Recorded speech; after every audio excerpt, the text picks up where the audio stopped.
liberty and fraternity as envisaged by Dr. Baba Saheb Ambedkar are respected in letter and spirit. So we certainly are opposed to the tyranny of majority, to India being converted into a mobocracy and not democracy. We believe that states that have done exceptionally well should be incentivized, not penalized. We believe that those states that have done exceptionally well in terms of political, economic and other progressive indicators, administrative, education, etc., should not be penalized, and that this would be a travesty of justice. Reducing our voice, reducing our numbers, representation in Parliament, at least the proposal, to go forward with delimitation on the population basis certainly seems extremely unfair. So what we are seeking is a fair delimitation for meaningful democracy. While any federal government if it were to perform in a truly federal spirit, they should be encouraging high-performing states. Telangana today, we are only 2.8% of India in terms of population, but we contribute to 5.2% of India's GDP. So we are literally punching double our weight. But if you are going to reduce our number from 17 to whatever is being proposed, in a pro rata basis or whatever other logical, pretext the government of India is going to come forward with, that certainly will be, as I said, a travesty of justice. Let me also remind the Union government that this is not an imbalance, but it is a fundamental inequity, because political and fiscal centralization, is not going to help India emerge a superpower. If India truly has to break its shackles and become an economic superpower, a cultural superpower, a social superpower by 2047, 100 years after completion of independence, then I do believe that we have to remember one simple thing: stronger the states, stronger the country. Cooperative federalism should be the order of the day, not coercive federalism. Cooperative federalism will make India a superpower, not coercive federalism. The union government should play the role of a big brother. The union government should play the role of a big brother, not become the big boss, dictating and, making progressive states regret their progress. Let me also quickly say that if we do not speak now, some people are questioning why now, what is the rush, the process has not begun, etc. The fact is, unless you voice your concerns, unless you start championing the cause of the underdog, which in this case will be South India, I think we'll be doing a great disservice to our future generations. History will not forgive us if we don't speak up now.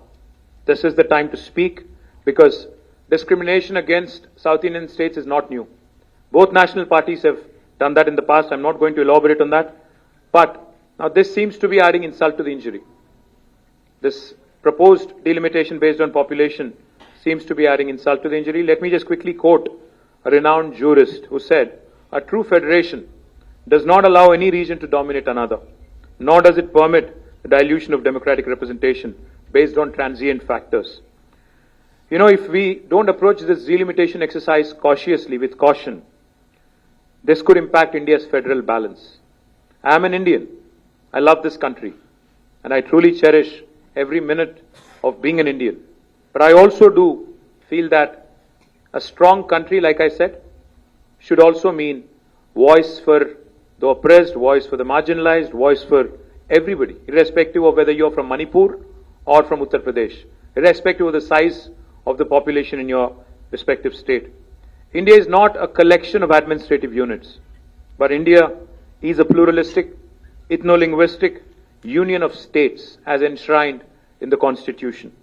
We are not against money being given to lagging states. We are not against money being given to laggards. We are against hegemony. We are not against money being given to laggards. Let me remind you, I do understand that fiscal contribution alone cannot, determine how we should be moving forward. India's democracy should be built, we believe, as Bharat Rashtra Samiti, on progress, on governance and economic contribution and not just population. Population alone cannot be the criteria for delimitation. A fair system should reward progress and encourage development. In fact, I'd go one step forward. It should empower those who are driving the growth, not silence them. If 19% of South of India, the southern Indian states, are contributing to 36% of India's GDP, will you cut down on representation and, dissent, cut down on the dissent and cut down on the dissenting voices? Is that the strategy of Government of India? Let me also add, there have been past experiences which have been bitter. So while Government of India, while the Union Home Minister says it would be pro rata, there would not be any reduction in seats in South of India, let me say one thing. No reduction in South of India, Southern Indian seats does not mean no increase in North Indian seats. Let me remind you that. There may not be a reduction in South India, but if there is disproportionate increase in North Indian seats, which again will mean that essentially 4 or 5 states will determine the future of this country, future politics, future policies, future fiscal devolutions, everything, future life of a citizen of India will be determined by 4 or 5 states, and that is certainly not acceptable. And why do we not have enough confidence in union government when it says pro rata? Because we've had bitter experiences. 11 years ago, when Telangana was formed as a state, we were promised by Indian Parliament that delimitation will happen within the state of Telangana. The number of assembly seats would increase from 119 to 153. But has it happened in 11 years? Despite it being an enactment of the Parliament? No. Why? Because it does not suit the BJP. It does not suit the union government. Where it suited them, they've done it. It suited them in J&K. It suited them in Assam. So they've done it there. But it doesn't suit them in Telangana and Andhra. So they don't do it here. That is exactly what we are apprehensive of. Let me also remind you, never in the history have there been such high proportion of cesses that have been added, which are depriving the states of their rightful share in devolution. States are, let me remind you again what I've heard in that room from one of the chief ministers, I think it is Kerala chief minister, who said, federalism is not a gift, it is our right as a state. India is a federal republic. Federalism is enshrined in constitution in letter and spirit. That's exactly what we are demanding. We are demanding our rights. So what are we proposing as Bharat Rashtra Samiti? What did we propose in the meeting? We proposed 2-3 things. Why is delimitation being done at all? Delimitation is being done because India is a representative democracy. People need voices. Population has increased. So therefore, number of seats has to increase. Yes. But why don't we do this? Normally all of you know, all the media people also know. A first point of call for a citizen when there is a problem is possibly the local MLA.